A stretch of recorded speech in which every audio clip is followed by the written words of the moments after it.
sama gurunya. Oke. Pasangan sudut yang merupakan dalam berseberangan. Nah, ini ingat ya, udah dalam nyebrang lagi. Berarti kalau P3, lihat ini, sudut P3 ya. P3 nyebrangnya ke sono no. Tuh. Sama Q1 dia tuh. Ya, ini namanya dalam berseberangan. Berarti kalau P4, nah, kalau P4 P-nya 4 gitu ya, nyebrangnya dalamnya sama si 2 ya, Q2 gitu tuh. Itu namanya dalam berseberangan. Ya. Jadi dalam berseberangan P3 sama Q1, P4 sama Q2. Oke, semoga ngerti dan paham. Berikutnya, ya ini adalah pelajaran kelas 8 ya, di kurikulum Merdeka. P1 dan Q3 disebut luar berseberangan. Coba kita lihat ya, mana yang benar gitu ya. Pernyataan berikut ini, mana yang benar tuh, yang benar ya, mana yang benar, yang sesuai. Yang sesuai itu artinya yang benar. P1 dengan Q3.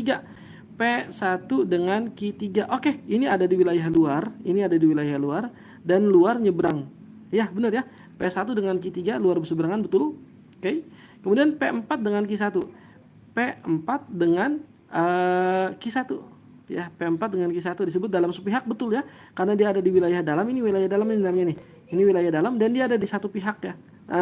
Betul ya, dalam sepihak, betul. P2 dengan Q2 sehadap. P2 dengan Q2 benar, sehadap, dia madep sono ya, benar. Oke, berarti 1 2 3 benar. P3 dengan Q1 sudut bertolak belakang. P3 dengan Q1, P3 dengan Q1 bertolak belakang, salah. Harusnya di wilayah dalam ya, dalam berseberangan harusnya. Berarti yang benar adalah 1 2 3 ya. Oke, mudah-mudahan ngerti dan paham. Jadi bagian yang 4 salah. Harusnya dia dalam berseberangan. Berikutnya, kita disuruh nyari nilai X dan nilai Y. Oke, ini wilayah dalam ya, ini wilayah dalam. Nah, ini berarti sudut X dengan sudut 60 itu dia dalam berseberangan. Berarti dia sama nih. Sudut X-nya sama sudut 60 sama ya. Berarti sudut X-nya sama dengan si 60 karena dia dalam berseberangan. Oke, mudah-mudahan ngerti dan paham. Berikutnya kita disuruh nyari sudut Y. Sedangkan sudut Y ini pelurus ya. Pelurus itu totalnya 180. Berarti caranya di sudut Y tinggal kita kurangin aja. 180 dikurangin sudutnya si X. Sudutnya si X ya, 180 segini nih. Nah, kita pengen nyari sudut Y-nya doang. Dikurangin aja sama X. Berarti 180 dikurangin X. 180 kurangin X, X-nya 60. 180 kurangin 60 adalah 120. Jadi sudut Y-nya adalah 120. X-nya 60, Y-nya 120. Mudah-mudahan ngerti dan paham. Video lainnya bisa kalian cek pada deskripsi video ini. Oke, bantu share ya, bantu share ke teman-teman dekat kalian. Kita akan bahas full ini, banyak banget kumpulan soal-soal berkaitan dengan garis dan sudut. Oke, berikutnya sudut, masih garis dan sudut nih. Nomor 4, perhatikan gambar berikut. Jika sudut A 120, oke, sudut A mana? Sudut A4, oke. Sudut A4 adalah 127.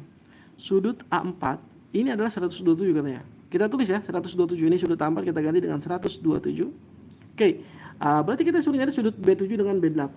Nah, kita nyari sudut B8 dulu aja. Sudut B8 dengan sudut dia disebutnya sudut sehadap.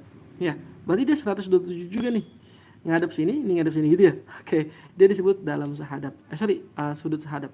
Berarti sudut B8 sama ya, 127 juga. Nah, udah ketahuan ya, sudut B8 adalah 127. Nah, kita tinggal nyari sudut B7. B7 ini ya tuh. Tuh, B7 nyariin ya. Oke, tinggal kurang. Tadi kan saya bilang pelurus. Berarti tinggal kurangin 180 ya. 180 dikurangin 127. Jawabannya adalah 53 ya.